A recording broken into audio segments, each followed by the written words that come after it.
Hello world, welcome back to the Razor RC, and it's time for the full review of the HPI Racing Bullet MT Flux. That's what we've got in front of us. This is a 1/10 scale electric four-wheel drive monster truck. It's been out for quite a while, and they have made a few updates through the years, but I'm doing a full review of this in 2021. Special shout out to Your RC. Definitely check them out. They're a nice little online shop located in Finland. We got a 5% off coupon code off this or any other vehicle. So whether you want an HPI Racing Bullet or you want a Traxxas Stampede or Armored Granite or any other vehicle, even team associated vehicles and stuff like that, they do carry them all. That 5% off coupon code will apply to everything, and they do have less than €5 shipping throughout Europe. So definitely, if you live in Europe, it makes a whole lot of sense. So check them out, yourrc.com. And so yeah, we're going to do a full review of the Bullet MT Flux. Rating it in a bunch of different categories, 7 different categories, talking about the electronics, the build, the design, the performance, durability, support and maintenance, and finally the value, and giving it a rating from 1 to 5 stars in each of those categories. And that is rated on a curve, so 3 stars would mean it's kind of average compared to other vehicles in its class. 5 stars would be excellent, 1 star would be quite poor. So other things that are in the 1/10 scale electric four-wheel drive monster truck class are going to be things like a Stampede 4x4 or a Haas 4x4, Armored Granite 4x4, 3S BLX, associated rival MT10, stuff like that. So I am very familiar with all those vehicles. Actually, I have all of those vehicles as well, so super familiar with this class of vehicles. One of my favorite types of RC cars. I am a big fan of monster trucks. So yeah, let's get into the review. First off, we're going to be talking about the electronics. Let's pop off the hood here, take a look at the vehicle in all of its glory. It's got basically a rebranded, I think it's an 80 amp brushless ESC, 3S capable, a little 540 size can motor, again brushless, 4000 kV motor, kind of a standard, kind of basic looking Metal Gear servo. It's called the, what is that, the SS20WR. Not sure the specs on that, but it is reasonably fast. Tires do come off, of course, as well. And then finally, on the radio side, it comes with this, the HPI Racing TF41 2.4 gigahertz radio. Just takes 4 AA's. Actually, really nice radio, collapsible antenna, nice foam steering wheel, pretty good precision, lots of different adjustments for all of your endpoints, steering and throttle, as well as your trims here on the side. So really, really nice radio. Actually, one of the best RTR radios in my opinion. I do like this one a lot. Endpoint adjustment is not something that comes on a lot of different radios for an RTR, so this is pretty good. In terms of the power plant, 4000 kV, a little bit on the high side for 3S. You know, usually they're around 3300 kV or so, so more of a high revving type motor rather than like a super torquey motor. But this vehicle actually, it performs pretty well. Definitely plenty of power. The ESC is totally fine. It's a rebranded Hobby Wing ESC. It's called the HPI Racing, I forgot the exact name of this thing, but yeah, reasonably solid ESC. Nice little on-off switch. So electronics wise, I did find it pretty good. Servo is adequate, you know, not totally awesome, not super fast or super torquey or anything like that, but totally fine for this vehicle. So yeah, overall electronics are pretty good. I'm actually going to give it 3 stars. I think the radio is pretty good, but a lot of other vehicles out there, such as the Granite, is a little more capable, a much stronger ESC, much more powerful motor. I think even the team associated rival MT10 has a little bit better of a motor. So overall, you know, electronics are fair. I don't think it's bad. I don't think it's great, but you know, kind of comparable to other vehicles in its class. I'm going to give it 3 stars in the electronics department. Build-wise, the rival MT10 was actually put together pretty well. No issues at all. No screws missing. The shocks and discs feel pretty good. The slipper was a little bit tight, but nothing unusual for something in this class. So yeah, ran totally fine out of the box. No issues. I mean, I always set my endpoints and calibrate the ESC throttle positions, but you know, that's nothing new for this type of vehicle. So in the build category, I'm actually going to give it 4 stars. I think it is above average. You know, other vehicles might be missing some shock fluid or only a little bit of grease in the disc and that kind of thing. So this one is actually put together quite well. Taking a look at the Bullet MT Flux, and this is pretty much a sister vehicle to the ST, which is like a stadium truck. Also very similar to the HPI Racing WR8, which they no longer sell, but that was like a rally car. So kind of a cool little mini, I guess almost like mini gas or nitro powered vehicle. I think they used to make a nitro powered version of this as well, but nice aluminum chassis, you know, sort of exposed motor and spur here in the center. It does have a slipper clutch there in the middle, which is nice to have. Some vehicles don't have that. Sort of lay down servo here on the side, easy access. It does have the 8 shocks, which is really unusual. But you know, I have had other vehicles kind of looking like this, like the Hobao Hyper 10 TT that I also had. Is very similar layout, aluminum chassis. I think that was also again nitro powered as well as electric. So I guess maybe this is kind of a classic layout for those sort of dual power type systems. It does use 14mm hexes. These are aftermarket, a little bit unusual, not a big fan of that. It does have adjustable turnbuckles all the way around, you know, adjustable body posts as well, though I am not a fan of these particular body posts. They're super tall, you know, just have little body pins holding them in place. Battery tray, again, I'm also not a big fan of. It's kind of cumbersome to use. I actually ended up trimming the top of this a little bit to allow bigger plugs to come through. So you basically have to feed in like your battery here. Only holds up to about a 2S battery. If you want to run 3S, you'll have to use a fairly thin 3S battery, like a soft pack or something like that. So battery tray could use some help. I guess it's somewhat waterproof. It's kind of why they did that. They did make changes throughout the years. The battery tray actually has been updated, I think about 4 or 5 years ago, so it is better than it used to be. Only takes 3 body clips rather than 6 as before, so it is an improvement, but yeah, still not a big fan of that. The last thing I'm not a fan of is that this car has Phillips head screws throughout the whole vehicle. I did end up, you know, changing a lot of them out to hex head screws, but out of the box, they are all Phillips head screws. I don't really know why, I guess to save costs or something like that, but that it was a big downside, a big disappointment in the design. You know, why don't they have hex head screws? So in the design department, there are things I like the aluminum chassis, kind of that open design. The shocks actually work pretty well, though I would have preferred 4 shocks. So overall, yeah, in the design category, I think it's a little bit below average. No real reason to have 14mm hexes, no real reason to have 8 shocks. A center diff would have been nice, you know, like they have in the rival MT10.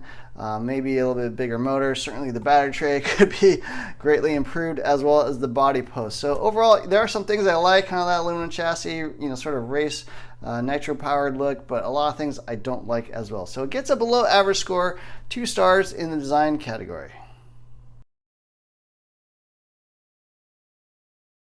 The Bullet MT Flux actually drives pretty well. I do like the way it handles. I think it's one of the better handling 10 scale monster trucks. I don't know if it's the aluminum chassis, but it does steer a little bit better. It does handle quite precisely. That's, you know, kind of the word I would use. A little more precision in this vehicle. Maybe it has something to do with the servo as well, but shocks are very compliant as well. There is a lot of give, a lot of compliance over big bumps and jumps and rocks and stuff like that. I do find the shocks actually work pretty well. Not a fan of 8 shocks, you know, from a design standpoint, but I gotta admit, in the performance area, they actually worked really well. Things I don't like, the tires are not particularly great. These sort of chevron style tires, not great on dirt. You know, they're fine on the street, they work totally fine there, but on dirt or sort of off-road type surfaces, they don't provide a lot of traction. Power-wise, this thing is reasonable, you know, kind of average in its class. Goes about 25-26 miles per hour on 2S, maybe like 38-39 hours per mile on 3S. So performance-wise, speed-wise, I think this thing's kind of average. Handling is good, but everything else is fairly average. Nothing particularly great, and then the tires are below average. So I think overall, driving-wise, it drives well. Just with some better tires, I think it would perform quite a bit better. It also jumps and lands okay, but really this thing is not really designed for massive jumps, so you want to keep it on the ground for the most part. So in the performance category, I'm going to give an average score of 3 stars.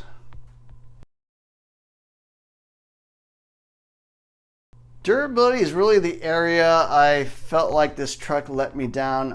I've broken a lot of things on this vehicle, It is all stock as you see here, except I put on an EC5 connector there for the battery, but I did change out this thing out to a lot of aluminum parts. So aluminum, basically rear hub carriers, steering knuckles, steering carriers here in the front. I put on aluminum hexes. Was not a big fan of the plastic hexes because they're not really even snap-on hexes or anything. They just fall off every time you take off the wheel. And I finally did go up to CVAs up here in the front of the drive shaft. So I did make a lot of upgrades, a lot of improvements, because pretty much all of those parts let me down. The dog bones would pop out on mild crashes. Definitely broke rear hubs, steering knuckles, steering blocks.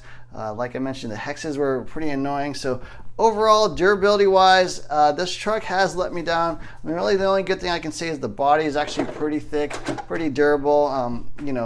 Especially here on top, the roof and stuff is actually pretty durable, but the car itself, the truck itself, I think is pretty fragile. This to me still has kind of the durability of something from the late 90s or early 2000s. Modern vehicles can take a lot more punishment than this thing.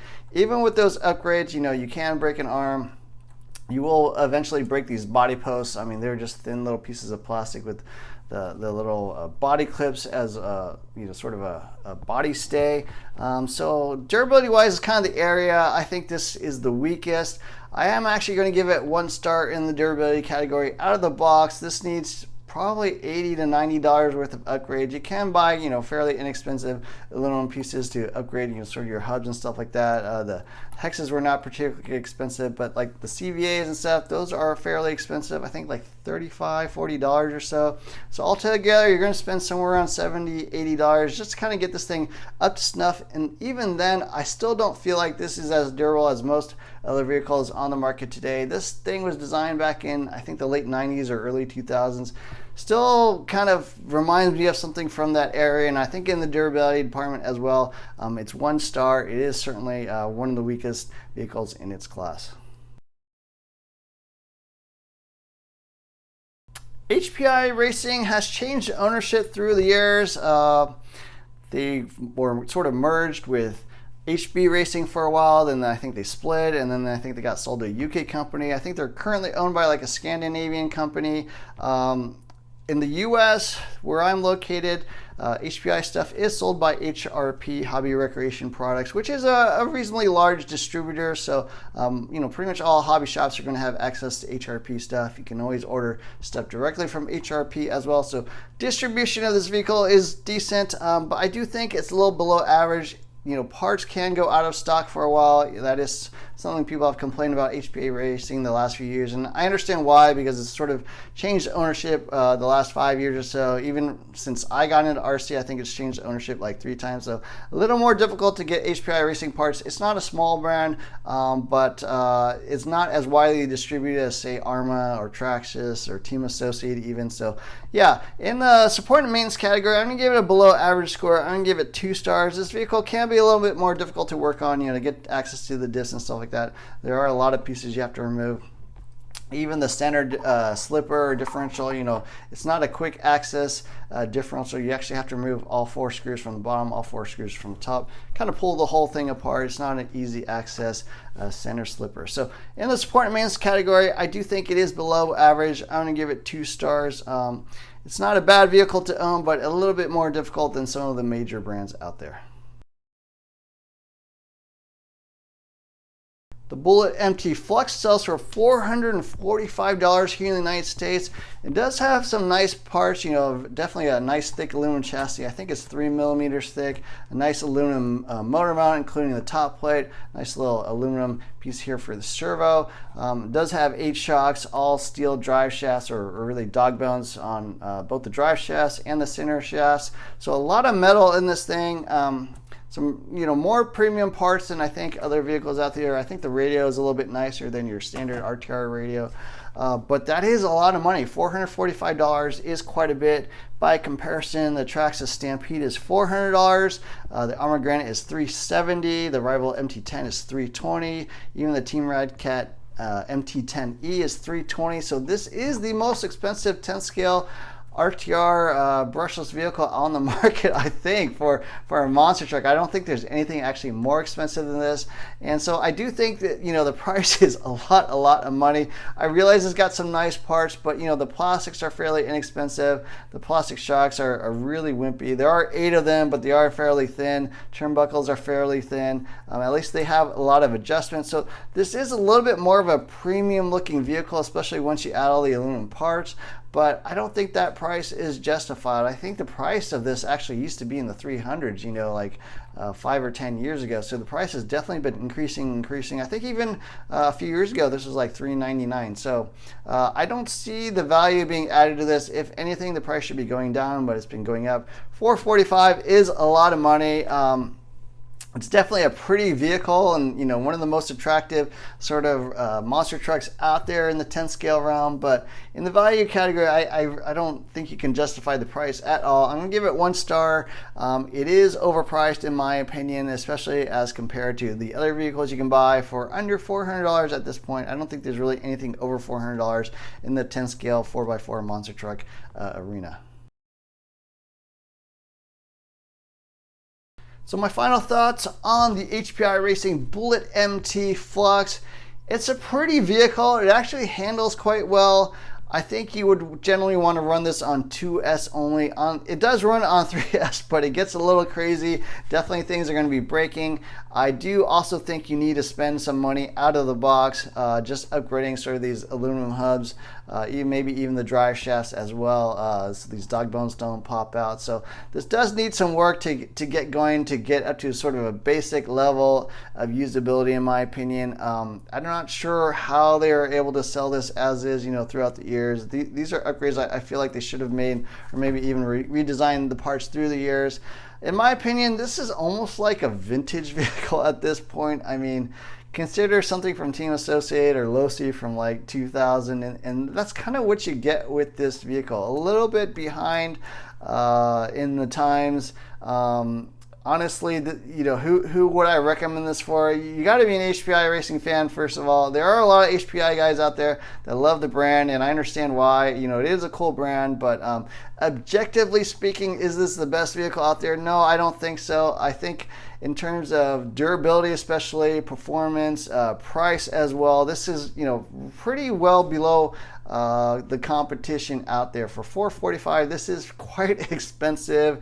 And if you're an HPI fan, you just want to buy this, just kind of look at it, drive it occasionally, you know, in a fairly mild environment, you could do that and maybe just, you know, throw it up on your shelf as a shelf queen. But for serious bashing, for a kid, for a new driver, I think they would be kind of frustrated with this, because there's a lot of stuff that can break reasonably easily for something that is 2S and especially 3S capable. So yeah, it's kind of a tough sell for me at this point, the HPI Racing Bullet MT Flux. Fortunately, I do see HPI does seem like they're coming back with some new vehicles. They got a, you know, they sort of teased a Savage, I guess, I don't know if it's 5th scale or 6th scale or what, but a new vehicle out there, 17mm hexes. Looks really nice, twin vertical plates. So HPI Racing is trying to come back, but at this point, this one, you know, is a bit dated, you know, actually very dated, I think, at this point.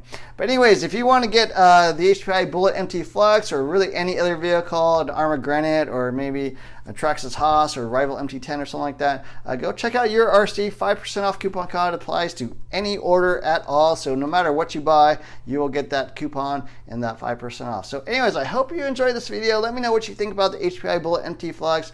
Definitely hit the like, share, and subscribe buttons. Look for more videos soon, and thanks for watching.